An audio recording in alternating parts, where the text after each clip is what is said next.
Channel আমি আবার একটা নতুন ভিডিওতে তোমাদের সবাইকে স্বাগত।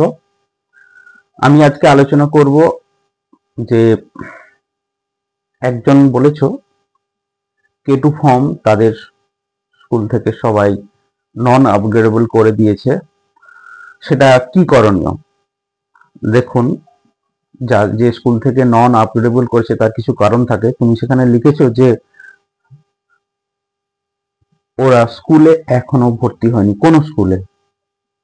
শুধু তাই নয়, তারা আর হয়তো পড়াশোনা করবে না।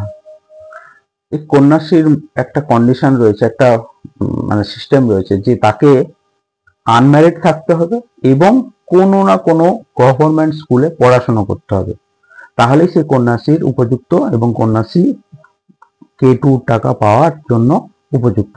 তো সেটা, সেই কন্ডিশন যদি ফুলফিল না করে তাহলে সেখান থেকে নন আপগ্রেডেবল করা হবে, অর্থাৎ তাকে পুরোপুরি রিজেক্ট করে দেওয়া হবে। এরপর আর কোনো কিছুই করণীয় নেই বা কিছু করারও নেই। হ্যাঁ, যদি তার বয়স এখনো 18+ হয় বা 19-এর কম হয়, এই বয়স থাকলে সে আবার যদি নতুন করে ভর্তি হয়, যদি অবিবাহিত থাকে তাহলে সে আবার নতুন করে K2 ফর্মের জন্য আবেদন করতে হবে। সেটা ডিপার্টমেন্ট থেকে অ্যাপ্রুভ হলে তারপরে সে K2 ফর্ম পাবে এবং সেটা অনুসারে যা যা প্রসেস সেইভাবে চলতে থাকবে। এইটুকু ছাড়া আর কোনো উপায় নেই। ঠিক আছে, আশা করি বুঝতে পেরে গেছো।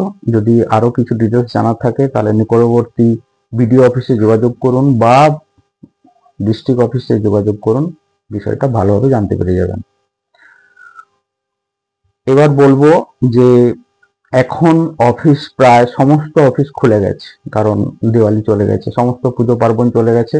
এবার পেমেন্টটা কিন্তু প্রচুর গতি পাবে, অর্থাৎ পেমেন্ট দ্রুত গতিতে এগোতে থাকবে। সুতরাং তোমরা যারা অ্যাকাউন্টে এখনো ট্রানজাকশন করেন, ট্রানজাকশন মানে টাকা জমা দেওয়া অথবা তোলা, এই কাজটা করনি, সেটা চটপট করে ফেলো, KYC আপডেট করে ফেলো, তাহলে যখনই টাকা ছাড়বে তখনই চটপট তোমার অ্যাকাউন্টে টাকা পৌঁছে যাবে। ঠিক আছে, ফেলিওর যেন না হয়। ফেলিওর হলে কিন্তু তোমাদেরই ক্ষতি বা যারা কাজটা করছে তাদেরও ক্ষতি। সুতরাং ফেলিওর যাতে না হয় সেই চেষ্টা আমাদের সবাইকে করতে হবে, কারণ টাকাটা যত তাড়াতাড়ি পাবে তত